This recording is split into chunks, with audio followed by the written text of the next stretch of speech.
Rescued from a burning house in Grand Forks. Plus, an oil and gas holding tank explodes at a plant in the western part of the state. And the Africa Nightclub is reinventing itself and reopening under a new name. Valley News Live at 10 starts now. This is Valley News Live at 10.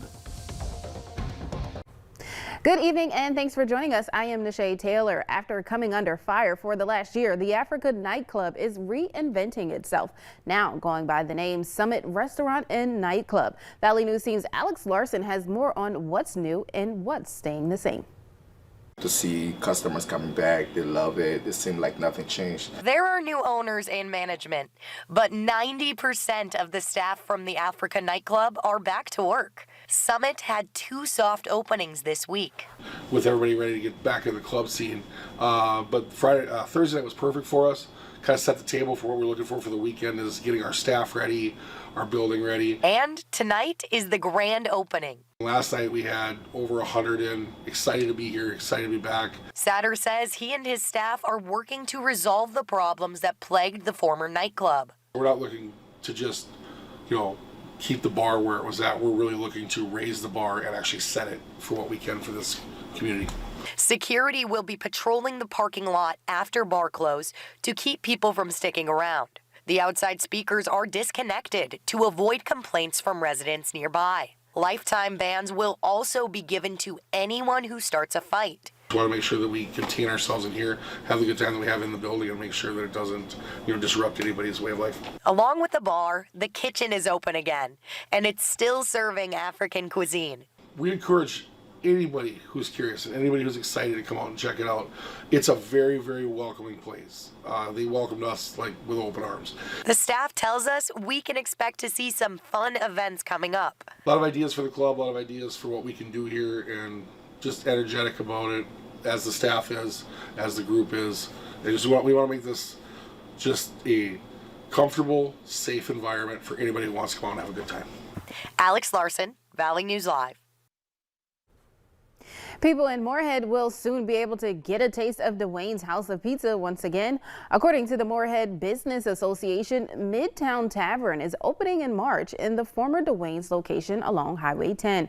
They say Midtown Tavern will feature Dwayne's Pizza and other items on the menu. Dwayne's House of Pizza in Moorhead closed back in May of last year after 64 years in business, citing staffing shortages. However, the 2 Fargo locations remain open. 2 people are recovering from smoke inhalation injuries after firefighters had to save them from a burning house. The Grand Forks Fire Department says it happened on 10th Avenue North around 2 a.m. this morning. One of the people in the house called 911 and said they weren't able to get out of their room because the door was incredibly hot. When firefighters and police arrived, they say they could see flames taking over parts of the home. Crews say they had busted through a window to get the caller out. Firefighters also found another person inside who they saved from the flames. Both people in the house were rushed to a local hospital for smoke inhalation. The cause of the fire is still under investigation. Early this morning, a lacked oil and gas holding tank exploded in McKenzie County, which is about 45 minutes from Williston. Several emergency service crews responded to the scene. No injuries have been reported, and what caused the explosion is still unknown. A semi overturned near Jamestown after hitting a state-owned plow as it was clearing Interstate 94. A North Dakota Highway Patrol report says the plow was blading snow in the right lane near the shoulder while heading east on the interstate when the semi struck the plow near the passenger side, causing damage to the snow blade. This forced the semi to roll into a ditch and overturn onto its side. Both drivers escaped unharmed from the crash. Authorities say blowing snow played a role in the accident. A Moorhead man is in the hospital after crashing into a tree while on a snowmobile in Becker County. The sheriff's office says the man was riding on Tullabee Lake Lane, which is also a designated snowmobile trail, when he ran off, striking a tree. The man was flown to a local hospital here in Fargo. His injuries are unknown at this time. Authorities say the man was wearing a helmet. He was also traveling with 2 others on snowmobiles. One hostage has been released from a Texas synagogue as local police, FBI, and several other agencies continue negotiations with a hostage taker. Police say the hostage was released shortly after 5 and was not hurt. Earlier, on a Facebook live stream of the congregation's morning service, a man could reportedly be heard shouting, cursing, and sounding angry. Authorities say the suspect is demanding the release of a federal prisoner convicted of attempted murder in a 2010 terrorism-related case. Now, it's unclear how many people are inside the building or whether the suspect is armed.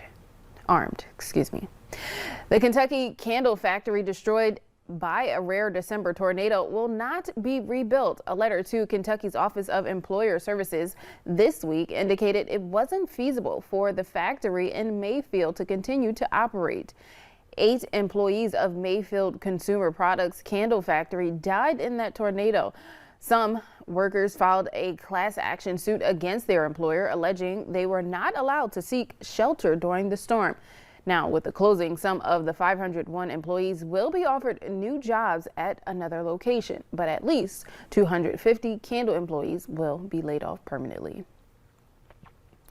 Enrollment for what's popularly known as Obamacare is seeing more people sign up. As of January 8th, more than 14 million people had signed up for coverage through the exchanges. It's a record number of the now 9-year-old program. The surge in interest is due in large part by more generous federal subsidies that help cut premiums and out-of-pocket costs. Open enrollment for this year ends today. COVID-19 patients who are white were more likely to receive monoclonal antibody treatment for the virus compared to those in racial and ethnic minority groups, according to a CDC study. The research looked at more than 800,000 COVID-19 patients between March of 2020 and August of last year. While roughly 4% of white patients got monoclonal antibodies each month on average, it was less than 2% for Black, Hispanic, and Asian patients. Researchers say disparities might be a result of inadequate insurance coverage and lack of primary care providers. A judge has denied North Dakota's request for an order forcing the federal government to hold oil lease sales. The Bureau of Land Management is planning to hold such a sale in the first quarter of this year after canceling all sales last year. But that was blocked after a judge ruled against the state yesterday. The dispute arose after President Joe Biden issued an executive order pausing oil leasing on federal lands early last year. A number of oil and gas producing states sued the federal government to try to force lease sales to resume, but they scored an early victory in June when a federal judge in Louisiana issued a preliminary injunction prohibiting the federal government from enforcing the president's pause. Later on Valley News Live at 10, a group of bikers come together for a good cause. But first, Summer has a look at what to expect in our forecast for this upcoming week.